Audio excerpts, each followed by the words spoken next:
YouTube. If you're on Facebook, I really suggest that you consider joining me on YouTube because it's much better for you.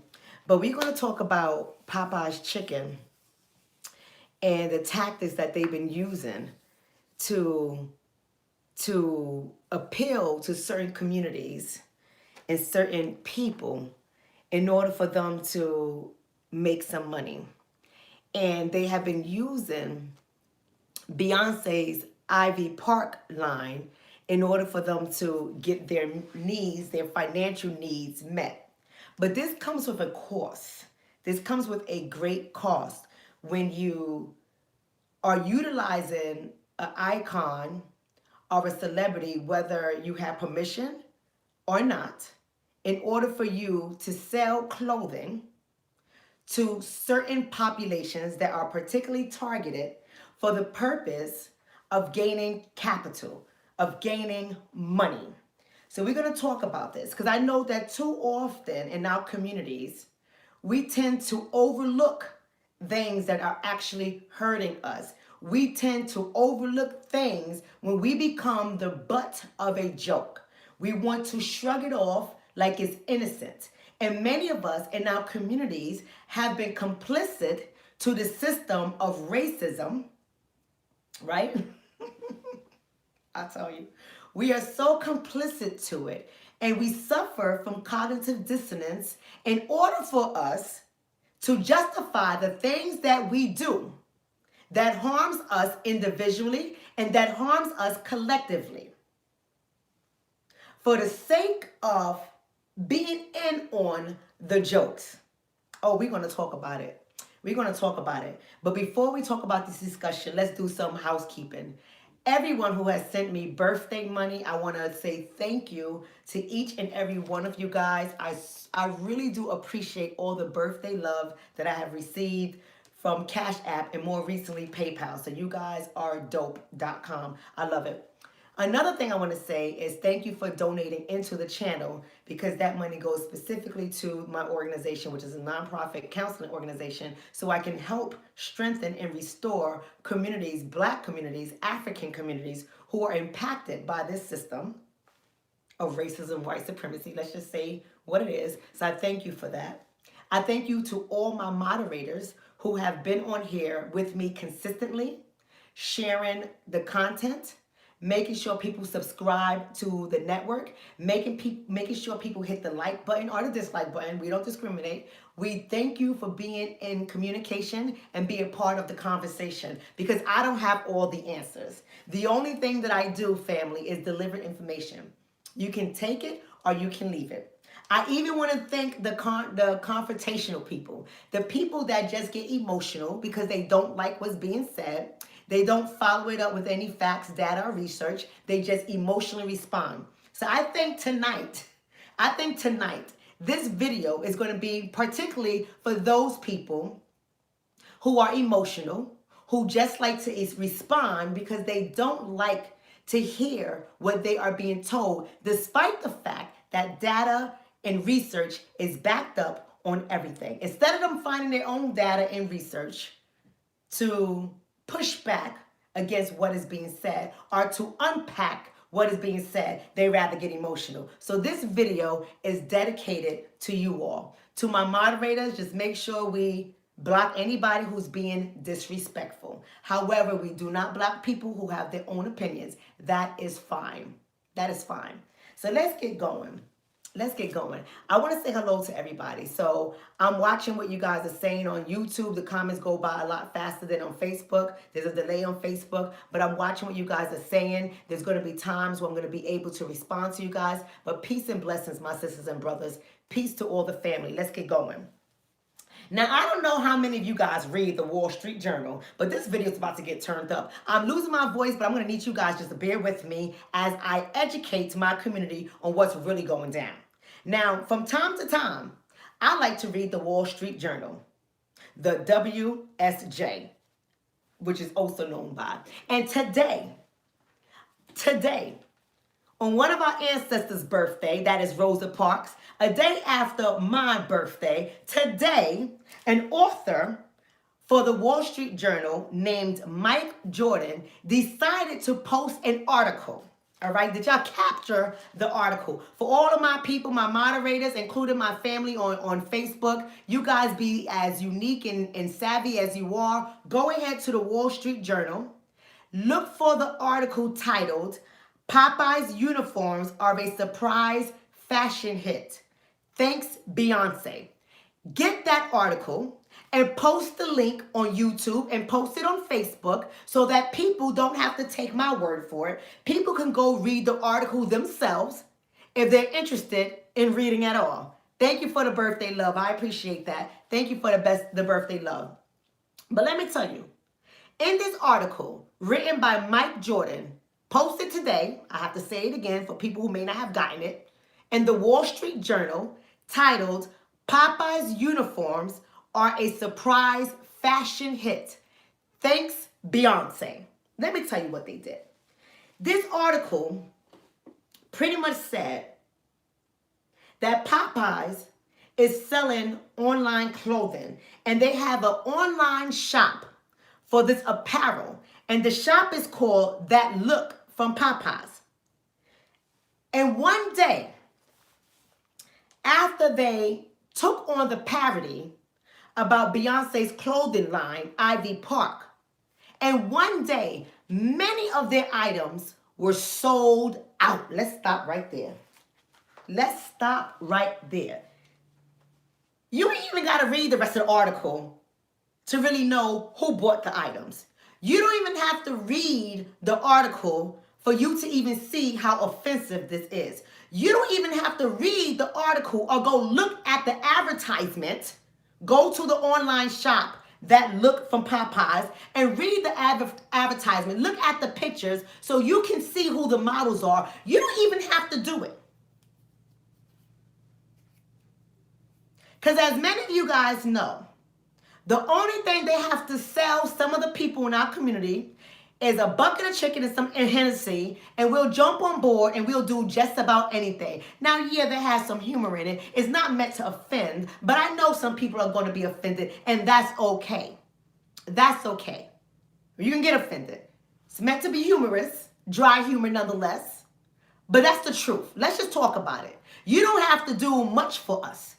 Now, I'm not saying all of us, but I'm saying there are people in our community that will sell their souls for a bucket of chicken and some Hennessy, for $5 and a gift card and some gas. They will sell their souls just so they can be a part of an offensive joke and not even give critical thought to how it's harming not only them individually, but the community as a collective. We got to talk about it, people. This is the time now that we have to talk about it because we are in critical times. We are in critical times where people do not want to take us seriously, when people do not want to sit with us at the table to have a conversation with us, but they don't have no problem making us the butt of the joke. They have no problem continuing historic offensive toward our people in a different form, but because it doesn't have blackface and big lips, we miss the point. And at the end of the day, it doesn't matter because we're still going to eat Popeyes, that high sodium, high fat, high cholesterol, poor diet, low nutritional value food. We're going to continue to support it. We're going to continue to eat it. And we're going to continue to buy their clothing. Oh, these people are quick. They are slick. They are witty. And they'll do anything to get $1 out of your pocket. But some people won't believe what I have to say. Some people won't consider what I have to say because they don't like the message. They don't even want to have the discussion because some people listening are probably consumers of Popeyes and they probably also purchased some items. Let me tell you why I know this to be a fact. Let's go on with the article. The article also says the reason why they came up with this idea because somebody in the marketing department asked the question, who wants to look like they work at Popeyes? Who wants to look like they work at Popeyes? They go on to search for some people who would like to look like they work at Popeyes. They go on and search for people who have no problem looking like they work at Popeyes. Like there is some benefits in looking like you work at Popeyes. The Popeyes that has the racist commercials, in my opinion, because not all fat black women cook fried chicken. I'm just saying. I'm just saying. The most racist commercials on earth. So when you say who wants to look like they work at Popeyes, I have to sit back. And I had to get my pencil and my pen out and start taking the notes because I wanted to unpack what they were doing. And I wanted to look at the psychology behind what is being done. And who are they speaking to? Who are they using as a form of propaganda in order to condition the minds of the readers? In order to influence their behaviors. In order to get them to spend their money at their online shop. In order to look like they can afford Beyonce's clothing line. Oh, we're going to talk about it. We're going to talk about it. So they went on a mission. The Wall Street Journal, I believe Mike Jordan, the editor or the author of this article, went on a mission. And he went to go discover who are the people who want to look like they work at Popeyes. Whether it's for a joke or because they like the apparel, I don't know. But he went on to find some people. And where do we go when we want to find the people that make people like the owners and the executives and the employees of Popeyes famous? Where do we go? What population of people do a great job at advertising for Popeyes? The hood. There you go, my people. So they went on, I said, Black Twitter. There you go. Somebody said us. They go to Black Twitter. They go to Black Twitter. And what do? They go to Black Twitter and they find a resident in New York City. His name is Jeremiah Morse. And they even posted a link to his Twitter page in which he calls himself a fashion chameleon. I just think that's kind of ironic that this man, Jeremiah Morse in New York City, let's give him You Big Dummy Award, goes out there. Not only does he call himself the fashion chameleon, but he communicates to the Wall Street Journal that he paid $25 for an executive button-down shirt. Now, this executive button-down shirt resembles the manager's shirt at Popeyes. And I started to say, why would this Jeremiah do such a thing? So I go through his page. I'm going through his page. I see he's a young guy. He's a fairly young guy. And he's also identified as a gay male. Why do I bring this up? Why do I bring this up? Because there's a lot of us that do not believe that there is a gay agenda going on. There is a gay agenda going on. And a lot of us don't realize that the psychology behind propaganda and who really are the people behind propaganda, who really are the people behind advertisement, and what is their focus? What do they do? See, these people are very, very crafty. They're very witty. They study the psychology behind marketing. They study the psychology behind business. They study the psychology behind advertisement. And they look for populations of people who are going to bring the most publicity to their product or their service. So I said, okay. Not only do they have to find Jeremiah, who identifies as gay, as their spokesperson, to make it okay for the rest of the gay population to go on to Popeyes, to buy from their Love That Look collection on Popeyes, to be a part of this parody, this so-called parody, to mock the Ivy League brand by Beyonce. They are going to find him. They're going to find this gay guy. I'm not finished. He's not the only one he found are they found. So do not get up on in your feelings, because this is a strategy. See, we got to get out the place where we get all in our feelings. We hear buzzwords that trigger us, that doesn't make us feel good, like gay. And then we think, oh, you're bashing the gay community. Oh, you're doing this, you're doing that. That's so wrong. No, baby. I'm not doing any of that. What I'm doing for you is breaking down the psychology behind this advertising. I'm breaking down the psychology behind this propaganda. And I'm letting you all know that certain people are targeted for certain reasons. So you got to look at the personality of the gay population. Just like we have to look at the personality of the black population. See, this Jeremiah Moss, I don't know if he's Hispanic, I don't know if he's African American, but I know that one may identify him as being black. You feel me? One might identify him as being this catch-all, cover-all blindness of the word black. They're going to identify him as being black, and he has self-identified himself as being gay. So that is a perfect combination to get somebody who A, represents the black population, whether it's on purpose or by default, right? Represents the black population and also represents the gay population. They find somebody whose profile picture is very attractive. He is one of those pretty boys, Pretty Boy Floyd, looking very attractive. So they go in and find him. His Twitter page is garbage, in my opinion. However, he loved to have posts that he's doing his damn thing in his Popeyes apparel. So they find him. They also go on in the article to talk about other high-end fashion collaborations with food companies in order to sell their products. So I go on and I start reading this article and I said, well, is Popeyes the only person doing this? Or are all of these big corporations that love to capitalize off of marginalized communities, especially the African American community, especially the black community, they love to capitalize off of these communities. Who else is doing it other than Popeyes? And I found out who's doing it. So you have Moschino, who has a McDonald's shirt that sells for $780. $780 that has the McDonald's logo to sell that shirt because people think it's funny. So I said, wait a minute.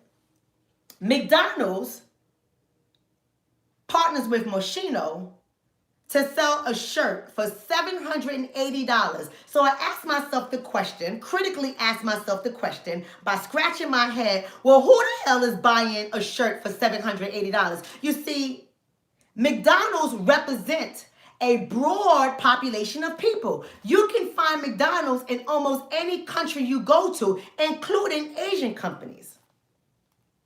So who are they targeting for $780?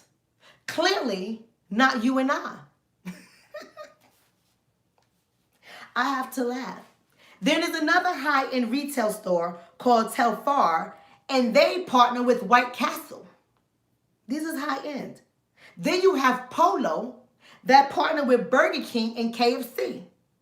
Polo, Burger King and KFC. Let me stop right there. See, somebody would say, well, KFC is fried chicken. KFC's fried chicken. Let me tell you something about KFC's fried chicken.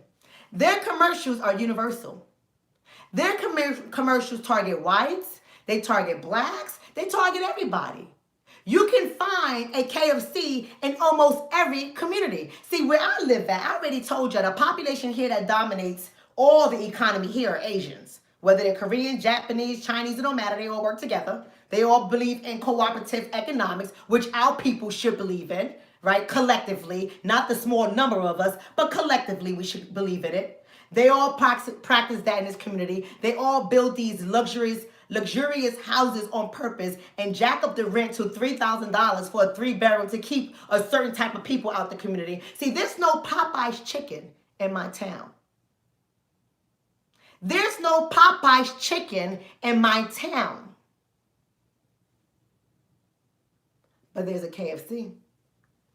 Thank you so much, Dr. Black Psychology. I'm telling you, Dr. Black Psychology, I got to give you my business number so you can hit me up. Dr. Black Psychology, I thank you so much. You need to call my business phone, Dr. Black Psychology. It is area code 269-4636, I believe. Area code 609-269-4636. I believe that's it. If it's not, send me a message and I will get you the correct number. I don't remember these things by heart because it's a business phone, but that's my number. Going on. No Popeyes in my community. But there's a KFC. There's a Burger King. There's a McDonald's in my community. But no Popeyes. So you got to ask yourself, if these high-end clothing companies are targeting McDonald's, Burger King, KFC, and they're targeting these places, White Castle, another Universal store, they're targeting these places, and they're high-end, Polo, Moschino, Telfar, they're high-end. Well, who the hell is Popeyes targeting? See, we got to ask these critical questions. Even if it makes us uncomfortable. We have to be willing to do what's uncomfortable for us. We have to be willing to sit in our discomfort and decide with intellect and critical thinking where we are going to spend our money. We need not to be jumping on fast. We need not to be getting in on the joke, not realizing that we are the butt of the jokes. There's a reason why. There's a reason why Popeyes is using Beyonce's clothing line, Ivy Park, to target a certain population of people. You see, Beyonce attracts the gay population, white, black, whatever. And I'm talking about gay as the umbrella, but to be more politically correct, because I respect the community, Beyonce's populations include the LGBTQ plus community. Beyonce, her popularity includes the African American community. Beyonce's popularity includes the Caribbean community. Beyonce's popularity includes the white community. Beyonce's popularity includes the Hispanic community, the Asian community, the foreign community. Beyonce is worldwide. She's global. And everybody's going to want what she puts out. So they automatically knew to piggyback off of this celebrity on purpose because they knew a certain population of people that eat their chicken in their neighborhoods was going to jump on it. I'm going to tell you why in a second. We're going to get to the psychology behind it. Y'all just going to have to follow. You're just going to have to follow. See, this channel is not for people who have short attention spans. This channel is for people who think critically. This channel is for people who like to dissect and unpack information. This channel is for people who are looking to elevate their thinking, to cultivate their mind so that they can activate their goals. This channel is for the free, independent thinkers. So if you can't wait until the end, you might want to leave this channel. But for everyone else, listen, and do me a favor, share the video. Let's go on. So you got to understand, this article quoted that the food brand won't make Anna Wintour turn her head. See, Anna is a high-end person. It's saying that Popeye's food brand won't make her turn her head. So they're right there, they're telling you subliminally that we're not even targeting people like Anna Wintour. We're not targeting people like her. We're not targeting the affluent people. We're not targeting the wealthy people. We're not targeting the upper middle class people. We're not targeting maybe even the middle class people, white people. We're not targeting Asian people. We're not targeting foreigners. We're not targeting that population of people. We're targeting the people that live in the communities where Popeyes exists. We're targeting the poor people that follow Beyonce. See, the poor people that follow Beyonce cannot afford Ivy Park's line, but they can afford a $25 shirt from Popeyes. You see, the poor people that follow Beyonce cannot afford anything from her store without jeopardizing another one of their bills, without jeopardizing food in their children's mouth, without jeopardizing their rent being paid, without jeopardizing something that is of more importance. But what they can afford is a shirt for $23.40. This is not a game. This is not a game. And see, what really annoys me and what really hurts me, because I love my community that much, what really hurts me is the fact that the Wall Street Journal It's telling all. So you even got to ask yourself, why is the Wall Street Journal reporting on this? Who reads the Wall Street Journal besides Dr. Shauna? Who reads that journal? See, I know some of y'all do. But we have to understand that everything has a population of people they are targeting. You see, I think that's like a dog whistle to other companies that says, yeah, guys, get up on this, because these fools, these nakers, that's my new word, these nakers will buy just about anything. So if you want to make money in another way from these nakers without spending billions of dollars on advertising, just do something that these nakers find cute, funny, or is attached to a celebrity that they like to follow. And guess what? These nakers are just going to buy it. They're just going to buy it. And that's who the Wall Street Journal is talking to. Because guess what? With no offense, there's a little bit of humor. You know I like to be humorous, but I don't mean any offense. The Wall Street Journal is not going to be read by Shaniqua and Shay Shay and Dante and Ray Ray. They're not going to be read by them. Let's just be honest. Come on, let's just be honest. They're not. They're not going to be read by the 21-year-old who's twerking. They're not going to be read by the 30-year-old who wants to look like Beyonce. It's not going to be read by that population of people. Let's just be honest. It's a dog whistle. It's a dog whistle. And for some reason, too many of us don't get it. See, I know I'm not making this up, because the article actually states that the target audiences for this clothing line, that is, the target audiences that they are on the inside of a benign and partial joke.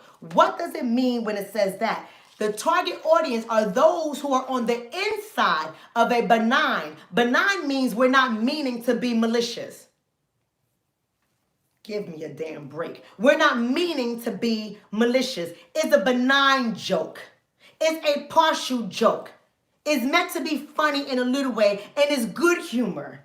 It's light humor. It's white humor. It's not dark humor. It's not meant to hurt anybody. But the people that we're targeting are those people who are lighthearted, those people that can take a little joke, those people who are not sensitive, those people who are not a part of that community that complains about anything that's offensive.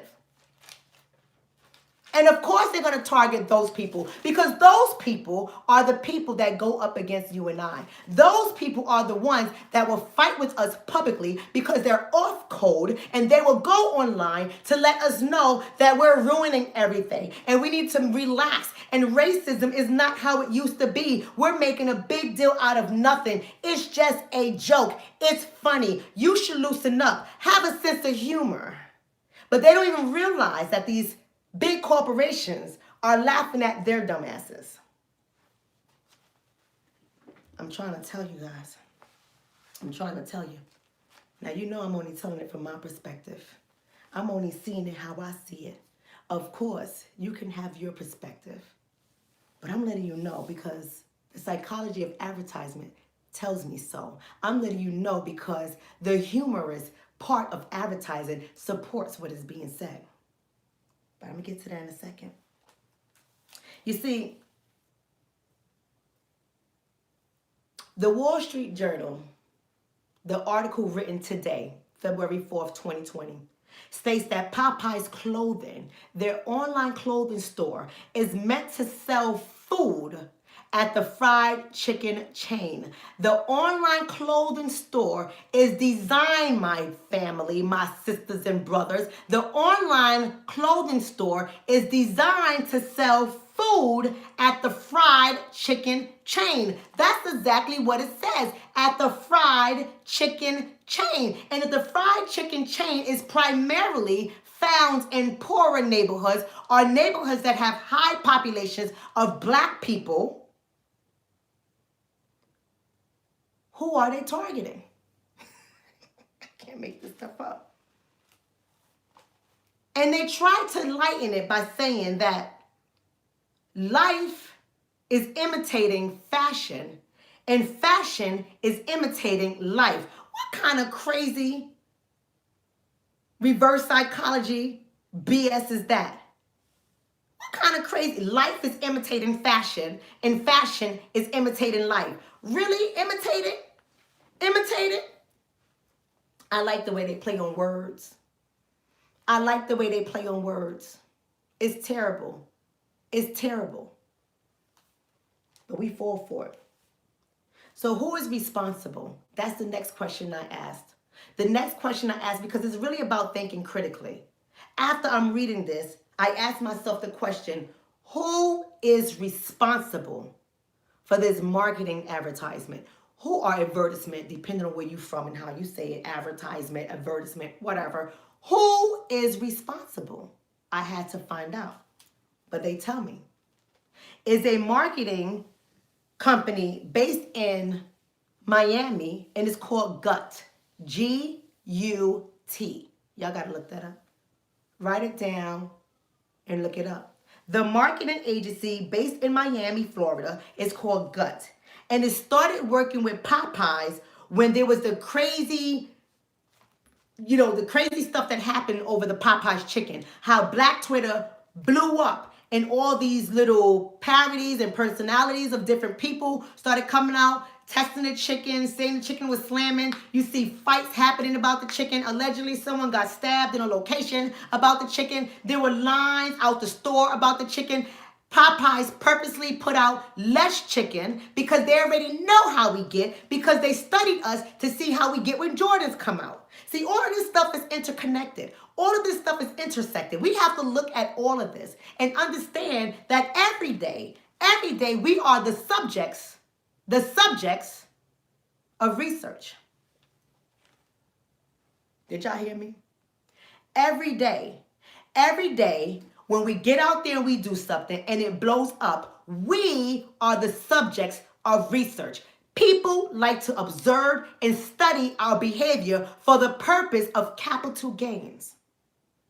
And we, like rats in a maze, part of a research study, keep making the same mistake over and over and over again. You know why? Because the shock to our system is not strong enough. You know why? Because the cheese is not poisoned. You know why? Because they make everything easy and everything look good and everything look fun, and we don't mind the pain because the pain is not painful enough. That's also rooted in psychology. You know when things change? Things change when the pain is greater than the pleasure. That's when we make change. Y'all don't have to believe me. Look up the research. Every renowned psychologist knows this. Am I wrong, Dr. Black Psychology here on YouTube? Am I wrong? Please let me know, Dr. Black Psychology. Because you have the psychology and PhD. I just study people. I'm a doctor in studying people. You let me know. My doctorate is in social work. Let me know, because you know psychology and social work go hand in hand. We study the same material. We do the same damn thing. You let me know. You let me know. Because what we know is until it hurts our asses, we're not going to change. Until we are torn at our stomach, we are not going to change. So these people know that they do just enough to keep us in that maze, trying to figure it all out with all these little distractions. Peanut butter in this little hole, cheese in this little hole, bread over here. They do all these little things to study us, to see how we move about in the maze of life. And they say, oh, most of the rats seem to like peanut butter more than they like bread. We're going to put more peanut butter. Most of the rats seem to like cheddar cheese over American cheese. We're going to put more cheddar cheese. And like programmed lab rats, we run through the maze, not minding a little sting, jump back and go at it again, because we realized the sting wasn't strong enough. It didn't hurt us. So we muster the sting just to get the peanut butter. We muster the shock just to get the cheddar cheese. And that's what these advertisers are doing. Because when we went crazy, and I say we because I damn sure don't eat chicken, number one. And number two, I damn sure don't eat Popeyes. And number three, I damn sure don't eat fast food chains. So as I was saying, when we collectively as a community, especially on Black Twitter, when we blew up that chicken sandwich, the marketing agency called Gut realized that they were onto something. They could bring money into their agency because the way our human behavior continues to present itself. And they found another way to yet again get more of our money. Who's behind it? Well, the agency's executive creative director, his name is Juan Javier Pina Plaza. Juan Javier Pina Plaza. And what he realized is that when he was on Twitter, when Twitter went crazy, when the Ivy Park line came out, and some of us drawing similarities and comparison about the Ivy Park line that came out first, we drew comparison to the uniform at Popeyes. And Juan, Mr. Pina Plaza, was doing what he does, and he was looking at Twitter, looking at Black Twitter nonetheless, to see how we responded, and he saw an opportunity. And he said, these people are going crazy over Ivy Park's clothing line because the color coordination is the same color coordination of the Popeyes uniform. And we can sell this big. Only thing we have to do is repeat the color scheme. See the psychology behind that too. I'm about to get to that. Just hold on, people. I'm going to tie it all in. I'm going to tie it all in. Because this is what he said. After he flagged it, what was happening on Twitter, he came to a meeting at his company when he was meeting with the people from Popeyes. And he let them see what was happening on Twitter, primarily Black Twitter. He let them see what was happening and the comparisons that they were drawing out of the Ivy Park's clothing line. And he said, we have an opportunity here to make money. 48 hours later, that's 2 days, 48 hours later, they launched the clothing line at Popeyes that resembled Ivy Park. This is Juan Javier Pina Plaza. There you go for the collective. There you go for the Black and brown, what they call it? The Black and brown what? I'm so tired of hearing it. I done got it out my head. Collaboration. What they call it? The Black and brown what? Coalition. That's what they call it, right? Because I don't see it. I don't see it. But that wasn't enough. For Juan Javier Pina Plaza, that wasn't enough. Because then you have the chief marketing officer, Fernando Machado,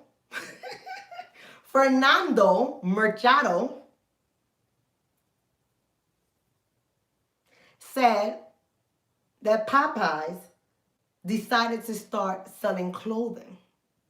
And they wanted a marketing agency that was going to be successful at selling it to their target population. So that's how they chose Gut, the marketing Miami-based population. Well, that's what the Wall Street Journal says, because I put my pen down and I put my paper down and I scratched my head and I said, this ish ain't adding up. They must think I'm stupid. See, Fernando Machado, who is the chief marketing officer at Popeyes, then you have Juan Javier Pina Plaza, who is the chief executive creative director at Gut, the Miami-based marketing agency. For some reason, both their names are mentioned, two different companies. I guess those are the people that sat down together and decided that they was going to do this.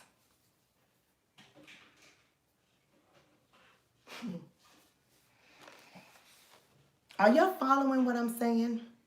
Are you guys drawing the comparison between Fernando and Juan, who sits down at the table and collaborate together to target the Black population?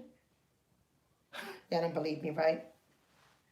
Let me tell you how I know it's to be true.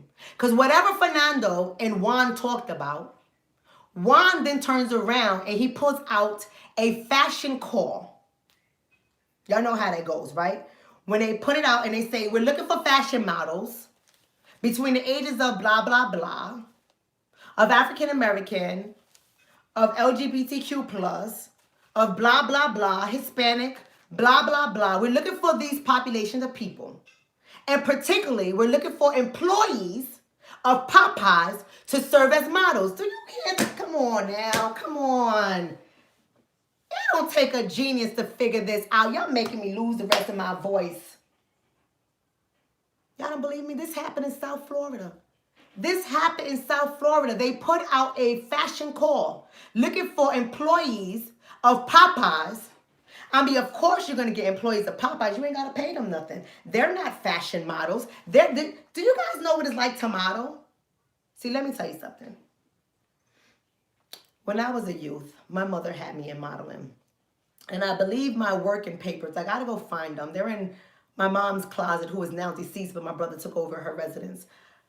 I believe it's called my SAG card, if I'm not mistaken, SAG. I haven't modeled in so long. I was a child modeling. I believe it's called my SAG card. See, when you have a SAG card and you show up, the union makes sure you get paid when you are featured. Whenever they use your face, your hands, your feet, you just modeling the outfit. It doesn't matter. Whenever you're used, you get paid, especially if you're saying X amount of words or more. That determines how much you're going to get paid. So you're not going to go after professional models because they have the SAG card and they're part of a union and you're going to have to pay them more money. But no, they go after employees at Popeyes. Why? Because those are poor people.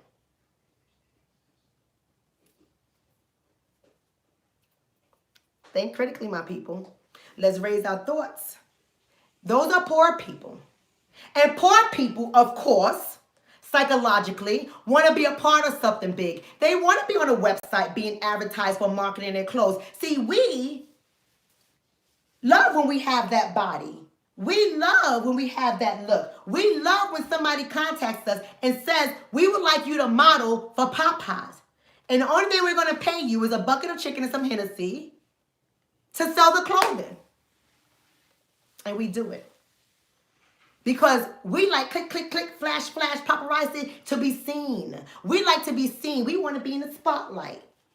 Flashing. Lights, lights. That's what we like, right? We like entertainment. We like to be popular. We like click, click, click, click, click. We like that. So who's going to say no? Who's going to say, no, I find it demeaning. I find it offensive.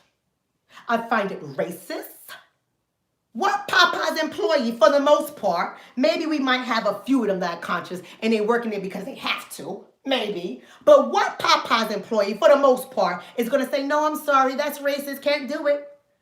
They're not going to ask you or me, or you and I, just to be correct. They're not going to ask us to advertise no Popeyes clothing. Look at here. I don't know about y'all sisters and brothers, family. You can't pay me enough to do some stupidity like that. You can't pay me enough. Not when you're outright making us the butt of your jokes. Thank you to my moderators. They're making sure you're subscribed to that YouTube channel. They're making sure you hit that like button. They're making sure you share the video, whether you're on Facebook or YouTube, share the video. Because our community needs to hear this. It's going to be uncomfortable. But we need to hear it. We need to hear it to understand how advertisement works on our psyche. So they call these employees. So they had January 27th. January 27th says photos were shot, and the photos of the Popeyes employees echoed images of Ivy Park, the clothing line. This all went live in 2 days, 48 hours. 40 hours. They found other people all over the country. They have Ebony Jones. No disrespect, but you big dummy award goes to Ebony Jones. 39 years old. There's no excuse for this Ebony. Ebony Jones from Los Angeles, LA. There's no excuse for this. She proudly tells the Wall Street Journal that she paid $30.50 for her Popeyes long sleeve tunic that she plans to wear as a dress. She goes on and says that her and her mother are big Beyonce fans. She goes on to say that she's going to be wearing her Popeyes tunic dress at the Essence Festival, which is headlined by Beyonce. Why is this a problem? You see, Ebony Jones was just talking to the Wall Street Journal. She thought it was innocent. She thought it wasn't going to lead to anything. So Ebony Jones said, "Hey, no problem. I'll do the interview. Yeah, I bought a sweater. Yeah, I paid $30, no problem." Because we think the conversations we having with these people who are complicit to the system that marginalizes us and the system that oppresses us and the systems that rob us of our money, our income, a system that hurts our economy, our individual economy, a system that is designed to keep us poor and without wealth. Oh yeah, they're designed to do that, make no mistake. See, she didn't recognize it because I don't know that Ebony Jones was sitting down with her critical thinking hat on. I don't know if Ebony Jones says, by me sitting down and talking to the Wall Street Journal, I am speaking to a population of people who are like me, fans of Beyonce, who's going to the Essence Festival where Beyonce is the headliner. I don't know if she knew that she was targeting those people. See, it's no mistake why she's in the Wall Street Journal talking about this. It's no mistake why they found her and decided to use her story. Because you see, the Essence Festival is held in New Orleans, if I'm not mistaken. And people come from all over to go to the Essence Festival. But guess what? You got to be able to afford your flights and your hotel, your drinks and your food. So there's going to be income you have to have coming in. And people who love Beyonce, they would not put any money limit on their opportunity to be in her presence, even if they're in the audience and she's on the stage and they're in the nosebleed session. It doesn't matter. They spend the money. So Ebony Jones, Miss 39-year-olds from Los Angeles, didn't realize that she was talking to those people of the working class to the lower middle class to let them know that it's okay. What I did is okay. Because I can't afford Ivy Park, but I can afford Popeyes. And after all, it looks like Ivy Park. And everybody on Black Twitter is talking about it. So it must be cool. That's right. Leslie Green is saying another trick bag. Another trick bag that we fell for. That we fell for. Somebody said Essence Festival is a joke. It's a joke, but I'll tell you one thing. What's your name? What's your name, sister or brother? Zay Zay? Let me tell you something. I'll tell you one thing. I agree with you. It's a joke, but let me tell you something. There are a lot of career-oriented, professional Black women that attend this festival. So it's a propaganda scheme. It's a marketing strategy to allure in more people who are like Ebony. Ebony's 39 years old. Ebony goes to the Fashion Essence Festival, and Ebony wears Popeye gear. Be more like Ebony. That's what they do. It's comparison. Because a lot of sisters can see themselves in Ebony's position. So it's a whistle. It's a dog whistle. They're calling out certain populations, certain target audiences who are not critical thinkers, who are not going to examine their actions and how it collectively hurts us. They're just going to do it because everybody else is doing it. Like my mama used to say, monkey see, monkey do the same as you. She used to always say that to us. When she said, well, why you do that? I don't know. Well, who you was with? I was with my friends, and I would name my friends. And she would say, monkey see, monkey do the same as you. They jump off the roof, you want to follow them? And I never quite understood that when I was a child. Oh, but make no mistake. Dr. Shauna understands it now because that's all I see is monkey see, monkey do. Everybody following the next one. Who else did they find? They found Antonio Taylor, a 21-year-old in El Paso, Texas. He purchased a crew neck sweater for $23. And he said that he chooses was cheap and accessible. He also says, I also buy clothing to fit my body type and my personality. And he plans to wear it to school and to work. Well, Antonio, you get the You Big Dummy Award too. Because what is he doing? He's targeting other 21-year-olds who are more likely in college. Because college students are what, people? Come on, let's think critically. College students are poor. They cannot afford luxury clothing. They cannot afford Ivy Park clothing. So college people who don't mind being a part of the joke will go ahead and buy Ivy Park clothing because it looks like, Popeyes clothing because it looks like Ivy Park and it's affordable. And the personality, what personality do you have, Antonio Taylor? What personality do you have? I guess you're funny. I guess you're lighthearted. I guess you don't take things too seriously because you're 21 years old and you like to have fun, right? As with any 21-year-old, they're going to think it's funny because that's what 21-year-olds do. Does anyone here have a 21-year-old? I do. I got a 21-year-old and she buys things that she thinks is funny. But the only difference is my 21-year-old, she knows me. If it's offensive, you better not walk in my house with it. So she starts to think critically. What would mommy do? You know how people say, what would Jesus do? In my house is what would mommy do? What would mommy do if I walked in this house with something like this? Right? Who gave the donation? Thank you so much, Sis Smith. Sis says the same way the Democrats do black people. It is not a coincidence that the evil DNC talking points and agenda is being pushed hard at HBCUs, Essence Fest, NAACP convention, and Jazz in the Gardens. Facts. Yes, facts. And thank you for the donation, brother or sister. I don't know if Sid is a guy or a girl, but yes, facts. This is what they do. Who else did they target? We're about to get on out of here. Who else did they target?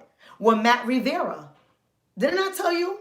They're going to target different populations. They have the LGBTQ plus population. They got the Black/African American population. They got the female population. They got the male population. And now they have the Hispanic population. They go ahead and they target Matt Rivera. And what does Matt Rivera say, who's 31 years old from LA, and he too gets the You Big Dummy Award? What did Matt Rivera says? In a lighthearted way, he likes to be in on the jokes. Matt Rivera. Matt Rivera. Well, what kind of name is Rivera, Matt? I don't know. I'm just asking a question. I'm not assuming. Matt Rivera wants to be in on the jokes. The jokes on who, Matt Rivera? The jokes on who? Joe's damn sure ain't in Matt Rivera. Or Christina Perez, or Juan Medina. It ain't on them. The joke is on your black ass sisters and brothers. And he wants to be a part of it. He wants to be a part of the joke. But here's what he says. This is what they say. And I'm going to let you see the psychology behind this too. Say, it's a jab at Beyonce's fan base. It's a jab at Beyonce's fan base. So Matt Rivera bought this because he's taking a jab at Beyonce's fan base. You're right. Is the absurdity of Popeyes' line is more interesting than Ivy Park. Why is Popeyes' line, Matt Rivera, more interesting than Ivy Park? See, we got to understand that this is not a game. This is not a joke. This is media. And I always talk about the dangers of media. This is media. The Wall Street Journal is a part of media. I didn't have to go to the newsstand to buy it. I got it right offline. I read this article right offline. This is accessible by millions of people, billions of people all over the world. And we got to understand that whatever we read and whatever we watch, we bring into our psyche. We bring it to our psyche, and it plays a part on our subconscious programming. We got to understand these things. It is psychology. Let me go into the research, and I'm out of here because I only got but so much time. I'm trying to get this in 6 minutes. If I go over by 10 minutes, y'all just going to have to bear with me. I'm trying not to, but let me just get this in. I want y'all to go to the Atlantic. Y'all know I like to read the articles out of the Atlantic because it's affordable and it's accessible to everybody, right? I pay for my subscription, so I have unlimited access, but it's affordable and it's accessible to everybody. Okay, for people who don't have an account, I believe you can read these articles for free. So go to theatlantic.com and go ahead and search the article called The Joy of Advertising. The joy. Listen to the word that they use. The joy of advertisement. And it's advertising. And it's written by Sanders Kleinfeld. It was written in August 2004. So this is 16 years ago. Sanders Kleinfeld wrote the article in the Atlantic called The Joy of Advertising. And she ran down different research articles and research entries in journals regarding advertisement, the psychology behind it and how it works. So she points out that advertising was discovered more than 100 years ago. And what the researchers have found 100 or some odd years ago, that advertising must be evocative and fun. Must be evocative. Look the word up, people. We're not doing this. EVOCATIV for people, TIVE for people who don't know. For everyone else, just follow the story. And everyone else, you're going to be able to make sense of it, right? Evocative and fun. And what she says is advertising must appeal to the senses. Must appeal to the senses. It has to be comparable to the nervous system. Why? See, we all have 5 senses, right? We know the 5 senses. This is not a class. It's not science class. We know the 5 senses. And what it's saying is, depending on what you are selling, depending on what you are marketing, the product has to appeal to the senses in order for people to be moved to buy. In order for people to be moved to do something, to take action. Because that's how it works. It can't be dull, it can't be boring, and it cannot be unrelated. It is designed to awaken the reader. So the reader has to see the Ivy Park clothing because Beyonce is popular, and it has to be seeing the Popeyes because we love fried chicken, and those things together will play on the subconscious mind, awaken the senses, and it will move you to purchase the item. Now, it sounds absurd for people who do not understand the mind and who do not understand psychology, but this is a proven system that has worked for hundreds of years. And it still works to this day. It also says, the research also says that the advertisement must have delight and entertainment. So it's funny to make fun of Beyonce's clothing line with Popeyes clothing line. It's funny. It's entertaining. And that's why I was reading to you what the different people that they spoke to who decided to buy these items, and for whatever reason, the reason why I was reading to you the people and their reasons for doing it, because they found it funny. They found it entertaining. They found it delightful. Some of them found it attractive. Some of them found it affordable. These things are going to play on your senses. It is designed that way. It is designed that way. Thank you for the donation, Alex Little. So Alex is saying all this chicken is being processed in China too. Oh, girl, you already know. Is that a guy or a girl? I don't know. I don't want to say girl, and you're not, but I'm wrong. I apologize. It says, well, most of it. The real winner is a producer of all the chicken. Shaking my head. We have to research. Absolutely. Somebody said benign joke. You know they wrote that in an article that this was a benign joke. Benign joke. What is benign about this? When it hurts our community. Okay, Alex is a woman. Thank you, Alex. I love you, girl. What is benign about this? I don't find the joke benign whatsoever. I find it damaging. I find it controlling. I find it oppressive. I find it another tool of racism. This is what systematic and structural racism looks like. See, I'm tired of arguing with people who thinks racism refers to a racist person. And I keep saying over and over and over and over and over again, until I have to take my asthma pump, that racism is a system. It is a system that is perpetual. It is a system that feeds its own cycle automatically. It no longer has to do the work. And there you have it. The article, The Joy of Advertising, also points out the value of repetition. The value of repetition. It says that you must, in order for you to get value out of repetition, repeating. So what they mean, to tie it all in, to connect it, what they mean is Popeyes clothing is repeating the color scheme and patterns of Ivy Park's clothing. There's value in doing that. Because what they're doing is piggybacking off a celebrity's fame, piggybacking off a celebrity's target audience, piggybacking off celebrities advertising in the millions of dollars that's being put out between Adidas and Beyonce to get this clothing line into the houses of people all around the world. So they don't have to do much. The only thing they have to do is repeat the color scheme and the pattern. That's all they have to do, and put a cheaper price on it. Because a certain population of people cannot afford Ivy Park. So what they're doing is no different than what they do at Walmart or Target. When they repeat a style or they duplicate a style in order to make it more affordable for more people to buy it. They said they went on to, when you do the value of repetition, you go on to pick the most heavily advertised product. Because this actually eases the decision-making process. And consumers enjoy, listen to the research. This is not make-believe.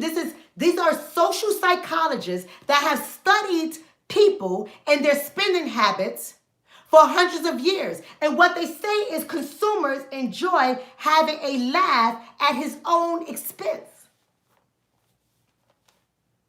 Consumers enjoy having a laugh. So it's funny to look like you work at Popeyes. It's funny to look like that. Now, I don't know if that's funny or demeaning. I know what I think. I don't find nothing funny about it. It's actually demeaning. And I also know it's programmatic. It's programming people to say it's okay to go work at Popeyes. Don't worry about going to school. Don't worry about getting a real job. Work at Popeyes. It's cute. It's fun. It's fashionable. It's hip. All of us who like Beyonce, we at Popeyes. It's hip. What does that do to young children? What does that do to the subconscious mind and the psychology of young children to see Popeyes make a fashion statement? See, I know they're saying, Popeyes is saying the purpose of the clothing is to sell food. I know that's what Popeyes is saying, and it's true. It's true. It's not the only truth, but it's true. Let me get over Popeyes for a second. How many of y'all drink Dunkin' Donuts? How many of y'all drink Dunkin' Donuts? For those of us who drink Dunkin' Donuts, those of us who drink Starbucks, whatever, we go into Dunkin' Donuts or Starbucks, and what paraphernalia do they have there that will program your subconscious mind so you can continuously buy their products? You will find mugs in Starbucks and Dunkin' Donuts. I know in Dunkin' Donuts you're going to find cup holders. I've seen compact mirrors. I've seen Dunkin' Donuts hand sanitizer. See, you want to brand these items because what it does to your subconscious mind is to remind you to go buy it every time you look at it. So every time you walk around in a Popeyes chicken outfit, it is programming your mind subconscious for you to go and buy the item. Our community is dying of heart disease, diabetes, heart attack, stroke, infant mortality. Our bodies are starved of nutrition. We're not getting adequate amino acids. We're not getting adequate vitamins. We're not getting adequate minerals. We are eating garbage. And Popeyes is promoting to a select target audience to eat garbage. And us, like the mice, the lab mice, the rats, the lab rats, are running around the maze and we're just doing it automatically without even thinking. Because the sting doesn't hurt us enough in order for us to stop. The pain is not bad enough in order for us to change our behaviors. I'm out of here, guys. I'm out of here. Y'all gotta read the article. I leave you with the humors of advertising. See, Sanders Kleinfeld, back in August 2004, in her article, The Joy of Advertising, she talked about advertising intentionally having humor tied to it. Now, I already told you that Matt Rivera, the 31-year-old out of Los Angeles, he said he finds it as a lighthearted way to be in on the joke. The joke is to take a jab at Beyonce's fan base. Right? He says that he finds it absurd that the Popeyes clothing is more interesting than the Ivy Park's clothing. So it's humorous to him. And that's what advertisement is designed to do. See, it's designed to be humorous because people are attracted to what is entertaining. I'll tell you, we love what's entertaining as a community, man. I know we're not the only ones, but I'm talking to my community. We love what is entertaining. We love to see Bill Clinton and them dancing and Hillary Clinton electrifying. You know, we love to see them at the black cookout with some mac and cheese and some fried fish and some collard greens. Don't let them get 2 plates. Don't let them get 2 plates because then all the seniors like, he all right by me. He eating 2 plates. Let me tell you something. They don't like your food. They ain't gonna eat your food. He eating 2 plates. All right, me. Got my vote. Got my vote. See, we like to be entertained about that kind of stuff. That kind of stuff moves us to do things. You can just put something funny. And we're like, oh, we're going to go buy that. We're going to go wear it because it's funny. Besides the fact that it's hurting us. Besides the fact that it's offensive. Besides the fact that it's oppressive. Besides the fact that it's a dog whistle to allow other people to use us as the butt of their jokes. Somebody said buck dancing. You already know buck dancing. You know how we do. We like entertainment. Y'all know that. We like entertainment. That's all you have to do is put somebody out there twerking with some Popeyes, a Popeyes chicken on her butt, twerking, and we'll think it's funny and go out and buy the outfit so we can twerk and do videos with Popeyes chicken on our butt so we can get some views and get some likes. The sheer ignorance. The sheer ignorance. And just even hearing me talk about it is uncomfortable for some people. Because they too think it's funny. They don't realize that they've been a victim of propaganda as well. They don't realize that their mind is being controlled by the advertisement machine that is ran by people most likely that do not look like you and I. But uses you and I as the vehicle to make more money. Let me tell you what she says about the humor of advertising in and out. See, when you advertise using humor, it has to inspire the audience, the target audience, to laugh. Consumers like being complicit in on a joke. Consumers like being complicit in on a joke. They like to be a part of the joke. They think it's funny. One person does it, then another person does it. Then it's like the tipping point. Y'all read that book, The Tipping Point? I don't know, it's a boring book for some people. I thought it was phenomenal for me. Because it's a brain thinker, right? You have to be critical in your thoughts. But what The Tipping Point says, I think is by Michael something. Somebody Google the book. Somebody Google the book for somebody who might want to read it. The Tipping Point, I think his name is Michael Glad something. Oh, Gladwell, yes. Thank you, Michael Gladwell. Somebody said I read it. Oh, see, I love my audience. I love my community family. Y'all are so critical in your thoughts. When you read The Tipping Point, I already know you a like-minded thinker. That's why you're here. That's why we family. That's why we support each other. But the tipping point in that book by Michael Gladwell, what it says is the minute something catches on, that's when it takes off. You make the most money, you got the most popularity. It just needs somebody who can make it catch on. Somebody who can trigger it. And there are different type of people. They're networkers. Y'all got to read the book. You got to read the book, right?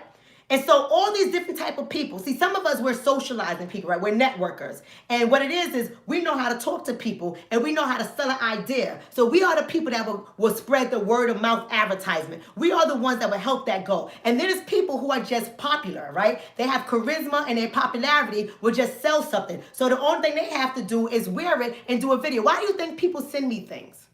Why do you think people ask me, when I go live, can I do X, Y, Z? Why do you think people email me and say, Dr. Shauna, can I advertise on your page? I haven't taken nobody on as a client yet. It's something that I was going to do. I don't know if I really want to do it because I can't just promote everybody's stuff, right? Because if you're not in line with my values and my morals, it's just not going to happen because I'm not trying to get a buck out of you. I don't ask you guys for anything. You guys give me because you want to give me. I don't ask you for anything. So I'm not going to go and make a buck out of you so that you can sell an item, but it hurts my people.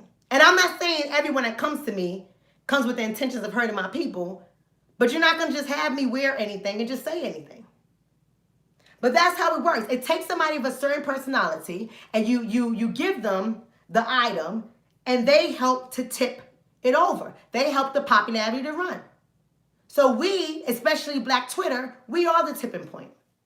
Everybody studies us. When I say everybody, I'm talking about the people with the money behind the advertisement that's looking to make money. They go and they study us. Not only on Black Twitter, they study us as a population of people. Because we are the heartbeat of America. Everybody wants to imitate blackness. Nobody wants to be black. Nobody wants to get profiled by the cops. Nobody wants to go to jail. Ain't nobody want to be black. But they love watching what we do. Because we'll make a music video out of something to make it funny so it can go viral. We would design some clothes. I remember the time with Shea Butter. Not Shea Butter. What's the name of that company? I don't use them. Well, obviously I got product free here. But what's the name of that company? But Shea Moisture. Remember when they sold that company to the white company? And everybody on Twitter making their little mini videos with them tossing the Shea Moisture, with them making parodies to diss the brother who sold his company to a white person. That sparked off. And what did Shea Moisture do right away? Offered a letter of apology. Because everybody watches what we say and do. Everybody pays attention to us. Everybody else notices our power, our strength, our creativity, our wit, our classiness. They notice everything about us. But not enough of us notice it ourselves. Not enough of us notice it ourselves.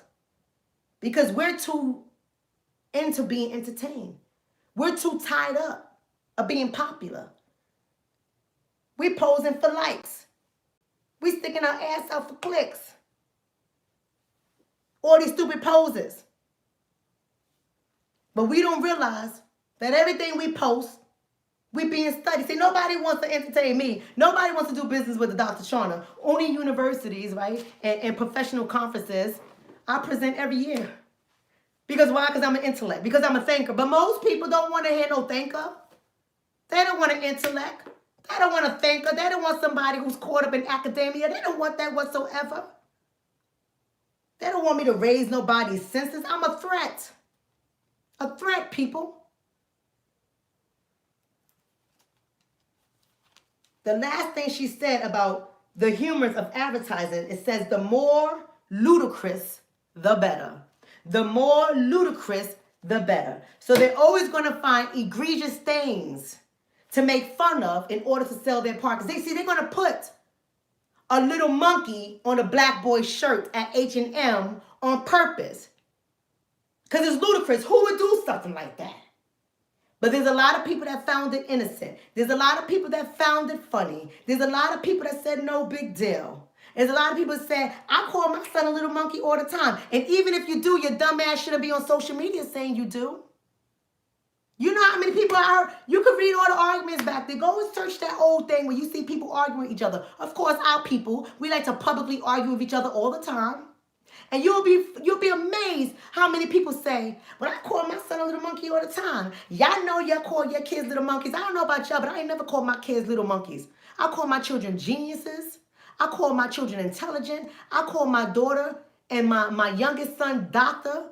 My oldest son, I tell him that he's a chief executive officer. He's a CEO. That's what I tell to my children. I don't know what y'all tell your children, but my children ain't no goddamn monkeys. I don't call my children monkeys. I don't even liken myself to a monkey. And every time I hear somebody in our community say, "I'm just like a monkey," I think you're stupid. I may not tell you, but I think you're stupid for saying something like that.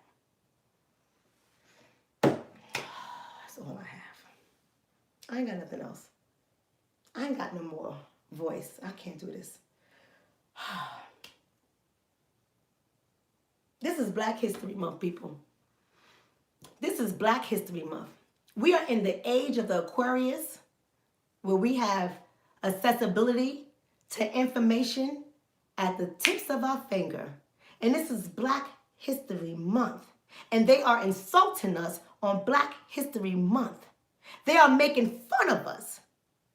And the month that is set aside, the 28 days, 29 this year, set aside for us. They are making fun of us. But not enough of us are pushing back. Not enough of us are making us think about it. Not enough of us are publicly and critically approaching those of us that think it's funny to buy Popeyes clothing.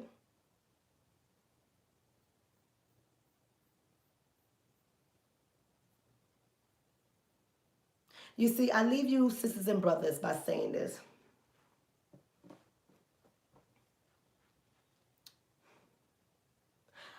Our ancestor, the Honorable Marcus Garvey, was one of the most strategic and effective people to lead our people. And he knew the power of propaganda. And every time somebody did something slanderous toward our community, he addressed it in his media. He addressed it in his speeches. He addressed it in his newspapers, plural, newspapers that went around the world. He addressed it, he pushed back, and he brought critical data and facts into it. Because what he knew is that if you do not push back against this propaganda, he knew it would damage us for hundreds of years. And you see, there's too many people that think it's innocent. There's too many people that say, "Well, I'm not offended. If you let it offended, that's on you. I'm not offended." Dumb. Dumb. You see, you got to get out of that individualistic thinking. It's not about whether or not you are offensive. It's about the subliminal message that it communicates to other people who are economically taking advantage of your people, who are systematically oppressing your people, who are systematically keeping you confined to certain communities, certain healthcare practices, certain schools. See, this is bigger than you and I. This is bigger than you and I. And unless we strategically address it and we systematically push back against it, it will continue to hurt us. So that's why when people like me do these videos, we all should be sharing it. Whether you like the person or not, you're not looking for popularity. Remember I said advertisement, what it does to your mind. You should not be looking at me to see, "Oh, I like the way Dr. Shauna speaks. I don't like the way she speaks. Her accent drives me crazy. Oh, she's loud. Oh, she cusses sometimes. Oh, this, all that." You shouldn't be looking at me in that way. You should be saying, what is she saying? Is it supported by data and research? Does it make sense? And should I consider it? See, that's what critical thinkers do. It's not about opposition. It's not about fighting each other. It's examining what is being said and formulating either a new thought or building on the thought and disseminating information. Because we have a powerful tool at our fingertips, and it's called social media. We can choose it to use for entertainment, or we can choose social media to use to disseminate information and to push back against the oppressive forces that continuously exploit our community for the purpose of capital gains. I'm done. I'm done. Rolando Tate on Facebook is saying, thank you, Dr. Shauna, for giving us enlightenment in your time. Blessings. Thank you, Rolando. We got Rolando also saying, to be black and live in America is to be complicit to my own murder, by Dr. James Baldwin. Thank you. We got Cher Ez from YouTube saying, how can I get out of $10,000 debt when I do not have a job? A financial emergency occurred in 2019 and I'm now in debt. Absolutely. You got to start following people that are skilled in helping you to get out of debt. You got to start following those kind of people. But you know what? Here's what I've learned. Here's what I learned, Cher, that you have to be in a position to want to follow, do all the things. To get out of debt is painful. So, and to be in debt is painful too. But the problem is, some of us are in debt, but it doesn't hurt us enough to make a change. See, you got to lose sleep at night. It's got to hurt your mental health. It's got to hurt your mood. It's got to make you depressed. It's got to make you angry. It's got to make you frustrated. And it's got to motivate you at the same time. And if it's not doing that to you, you're not ready to get out of debt. If it's not doing that to you. Because we have to make decisions that are painful. $10,000 debt is a lot. What can we do? There are certain apps on our phones where you can pick up jobs just for the day. And you may think, oh, this is not going to help me, but it's something. If you have $0, picking up jobs just for the day will put $50 in your pocket, will put $100 in your pocket. There's more than Uber, there's more than Uber Eats, there's more than DoorDash, there's more than Grubhubs. There are actual jobs, an app. I forgot the name of the program. Y'all got to just search it, just Google it. There's a program where you can pick up painter jobs, you can pick up waitressing jobs, hosting jobs, you can pick up modeling jobs, you can pick up dog walking jobs, you can pick up babysitting jobs, you can pick up all this stuff. Somebody said, I do it all the time. Somebody said, TaskRabbit. TaskRabbit. Somebody says, workers on board and thrifty thick chick are two as women who informed about online jobs. Awesome. Awesome. You see how we are? We just got to put it out in the community and we got all the answers right here. Right here. Right here. So we have to be strategic in how we spend our money. I love you, brothers and sisters. Thank you so much.